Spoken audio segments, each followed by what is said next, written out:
malestar social y malestar constituyente.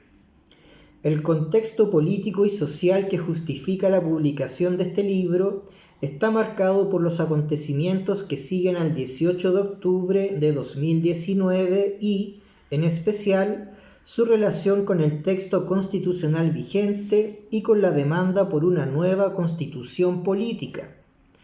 Por esta razón, la reflexión que atraviesa estas páginas tiene algunos elementos centrales que cobrarán mayor o menor fuerza en cada capítulo, entre los cuales destacan la relación que hay entre el malestar social acumulado a lo largo de los últimos 30 años, no son 30 pesos, son 30 años, y el orden constitucional vigente.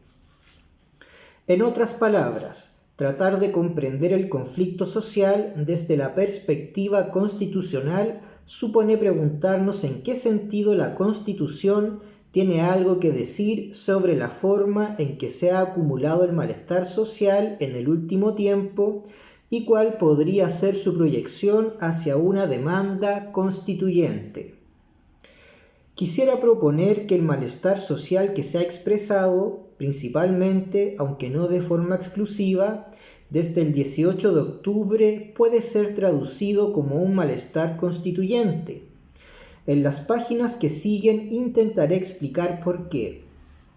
Porque hemos entendido que estábamos frente a un problema constitucional. Porque después de 30 años de distintas movilizaciones sociales se desencadena un proceso constituyente. En otras palabras, cómo ese malestar constituyente se ha ido manifestando en estos últimos 30 años y cómo eventualmente podría proyectarse en el futuro. Para contestar estas preguntas es importante explicar qué es una constitución política. Quizá la manera más directa de abordar esa pregunta es definiéndola como una norma jurídica que regula el ejercicio del poder, es decir, un instrumento jurídico que tiene una profunda connotación política. Esta función de regular el ejercicio del poder se verifica simultáneamente en dos dimensiones, en el Estado y en la sociedad. En virtud del primer ámbito de poder, las constituciones tienen normas que regulan, por ejemplo, la elección y atribuciones del presidente de la República, cómo será el órgano legislativo, cuántos parlamentarios se elegirán y cuáles serán sus funciones, si habrá tribunal constitucional o no, cuáles serán las funciones de la Corte Suprema, en fin. Es lo que se conoce como la parte orgánica de la Constitución, la que regula el funcionamiento de los órganos del Estado. En la segunda dimensión en que una Constitución regula el poder, su ejercicio en la sociedad está condicionado por importantes definiciones constitucionales que dan forma a lo que se conoce como su parte dogmática, los principios del orden vigente y los derechos fundamentales de las personas. Así, por ejemplo, la Constitución chilena vigente consagra el principio democrático, configura un Estado subsidiario y, entre otros, contempla un catálogo de derechos marcado por ciertas opciones políticas propias del período de dictadura en que fue redactado. Desde una perspectiva política, las normas constitucionales de derechos fundamentales fijan las condiciones para el ejercicio del poder en la sociedad, a través de las relaciones entre personas comunes y corrientes, como nosotros, como nosotras. No son solamente valores o principios constitutivos de la dignidad humana, eventuales armas de triunfo contra la intervención estatal o bien mandatos para su intervención. Detrás de los derechos fundamentales existe una determinada configuración del ejercicio del poder. Mal que mal, estamos hablando de la Constitución política. Ahora, pensemos en los antecedentes históricos del llamado estallido social del 18 de octubre, en las principales movilizaciones sociales de los últimos 30 años. Hemos tenido demandas importantes por educación pública, gratuita y de calidad. en materia de salud pública y privada en general, desde los hospitales y centros de asistencia primaria hasta las farmacias, clínicas y laboratorios.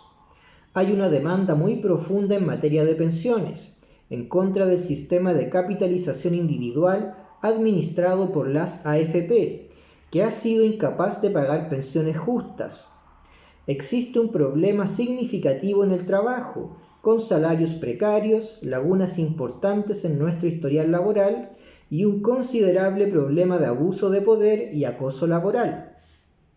En materia de medio ambiente tenemos un problema muy serio que afecta la vida de miles de personas, especialmente ante la proliferación de las llamadas zonas de sacrificio. El agua, otrora bien público en el país, hoy forma parte de un mercado donde se transan derechos para su aprovechamiento, que contemplan hasta la posibilidad de su remate. Podemos seguir con estos antecedentes históricos de los movimientos sociales. Uno de los más recientes y masivos, previo al 18 de octubre de 2019, fue el llamado Mayo Feminista de 2018, que puso al género, la igualdad ante la ley y el reconocimiento de la diversidad sexual en el centro de la discusión nacional. En el trasfondo de todos estos movimientos sociales, además, se encuentra la siempre tensa relación con las demandas de los pueblos originarios, postergados y reprimidos, donde una reivindicación propiamente política por reconocimiento y autodeterminación es contestada parcialmente desde la perspectiva de la propiedad privada sobre las tierras.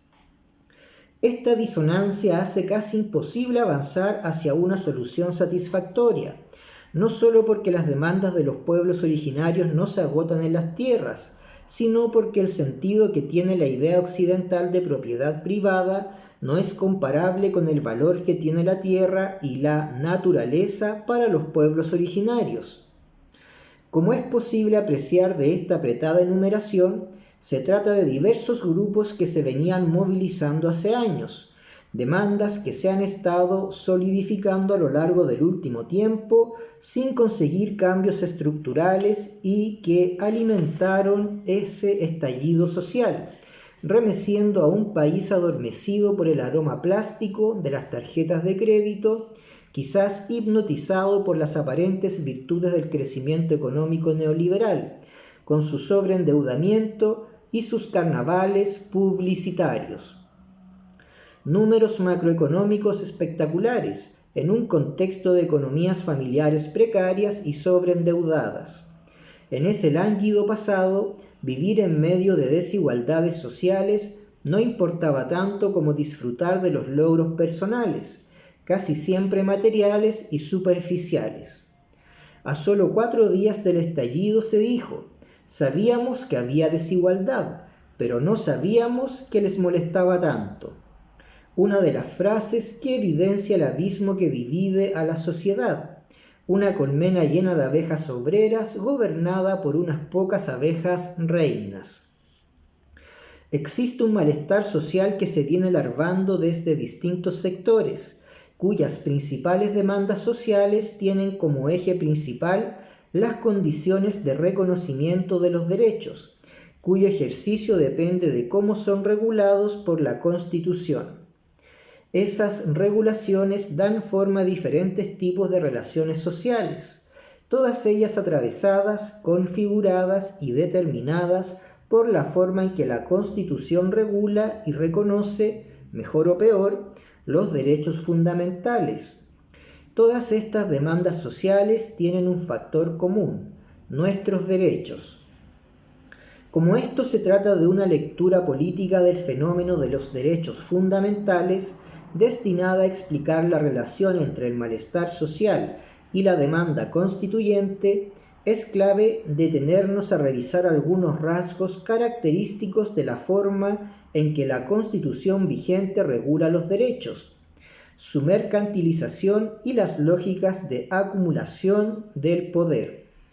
Me interesa revisar si la regulación constitucional de los derechos puede ser funcional a determinadas formas de acumulación del poder, o bien a su democratización a través de un ejercicio libre y autónomo.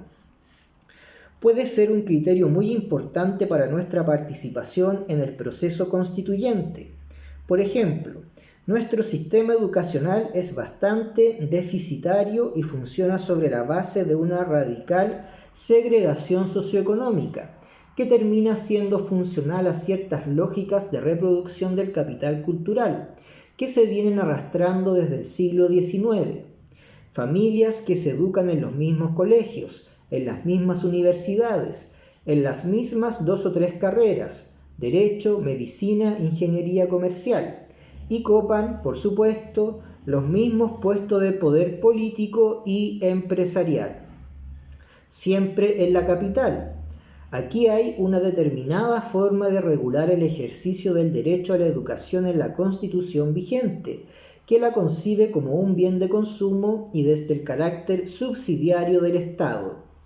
El resultado es un sistema de reproducción de privilegios sociales, funcional a la concentración del capital cultural de una sociedad, que circula en círculos cerrados, en espacios privilegiados excluyentes. Lo propio ocurre con el ejercicio del derecho a la salud, pues mientras el sistema público de salud se encuentra estructuralmente desfinanciado, en el sistema privado las utilidades se cuentan por miles de millones de dólares. Dado el abismo que se genera en las vidas de quienes atienden en uno u otro sistema, la forma en que el orden constitucional vigente regula el ejercicio del derecho a la salud da cuenta de una determinada forma de concentración del poder social, no solamente por la concentración de la riqueza que ha generado este especial sistema de financiamiento de la salud privada, subsidiada, en no pocos casos, con fondos estatales, sino por lo que significa la salud como factor de participación social y segregación entre ricos y pobres, entre no tan ricos y no tan pobres. Esto depende directamente de la forma en que la Constitución concibe los deberes del Estado en materia de salud pública y cómo se construyen mecanismos de financiamiento solidario, pues mientras a un lado faltan recursos, al otro lado sobran a manos llenas. El actual diseño mercantil y subsidiario parece ser más funcional a la acumulación de la riqueza que a la preservación y recuperación de la salud. Por otro lado, el actual sistema de pensiones parece seguir la misma lógica. Las administradoras de fondos de pensiones, AFP, son un buen ejemplo de los modos de acumulación a través de los cuales han sido configurados los derechos fundamentales, tanto por la Constitución como por las normas legales que desarrollan sus mandatos. En este caso, la concentración del poder opera a través del sistema de cotización y capitalización individual, donde el 10% del sueldo de todas y todos los trabajadores se concentra en un reducido número de empresas privadas que administran esos dineros. Dado que el sistema garantiza bajísimas pensiones que ni siquiera se acercan a las últimas remuneraciones percibidas por cada trabajador o trabajadora, podemos afirmar que no se trata de un sistema de seguridad social, sino uno de inversiones en el mercado financiero y de capitales. Esto configura un modo de acumulación por despojo. Para ilustrar las semejanzas que atraviesan a las demandas sociales, esto es prácticamente lo mismo que ocurre con el agua. Lo que hasta hace 40 años era un bien público, hoy se concesiona gratuitamente a través de derechos de aprovechamiento de aguas, una suerte de permiso administrativo otorgado por expresa disposición constitucional en propiedad privada. Lo que era de todos hoy se transa en el mercado. Por otro lado, la demanda feminista por una igualdad efectiva de derechos entre hombres y mujeres, por el fin del patriarcado, también puede leerse desde la perspectiva de la concentración del poder. Esa relación de poder hombre-mujer está marcada por la normalización de los roles sociales asociados a cada género, distribuyendo trabajos remunerados y no remunerados de manera injusta y desigual, generando las condiciones para el despliegue del potencial masculino fuera del hogar. en clave política, laboral, empresarial, social, etc., y relegando a la mujer a posiciones sociales secundarias, incluso subalternas. Esa es una estructura política donde los sujetos involucrados ejercen poder en condiciones radicalmente desiguales. Así como en los ejemplos anteriores, esta relación de poder también depende de cómo la Constitución establece una igualdad ante la ley de carácter simplemente formal, o bien avanza en la configuración de garantías efectivas que aseguren el ejercicio de los derechos desde la igualdad. Como sea, este patriarcado es una forma de acumulación del poder que caracteriza a la sociedad chilena a través de los derechos. Las constituciones no son, en definitiva, normas que solo regulen el ejercicio del poder en el Estado, pues hay una dimensión fundamental en todas ellas que contribuye a darle forma a las relaciones políticas en la sociedad, entre nosotros, entre nosotras, a través de nuestros derechos. Esta es, por cierto, una de las dimensiones estructurales de la demanda por una nueva Constitución, en especial considerando que ésta se levanta desde la convicción de contar con un texto constitucional ilegítimo. Sabemos que la Constitución viene arrastrando dos grandes fuentes de ilegitimidad. Una evidente se explica por su origen, pues fue redactada en dictadura, por un grupo de funcionarios de confianza y leales al proyecto político de ese régimen autoritario. Asimismo, el texto constitucional está afectado por una ilegitimidad que podríamos llamar de ejercicio, dada la imposición de los enclaves autoritarios, trampas y leyes de amarre, que configuraron una actividad política binominal y neutralizada, que alejó todavía más al pueblo de sus instituciones representativas. Por distintas razones, ninguna de estas dos fuentes de ilegitimidad tuvo la potencia suficiente para amenazar la estabilidad de la Constitución. Como resultado de ello, hemos convivido con su ilegitimidad por todos estos años.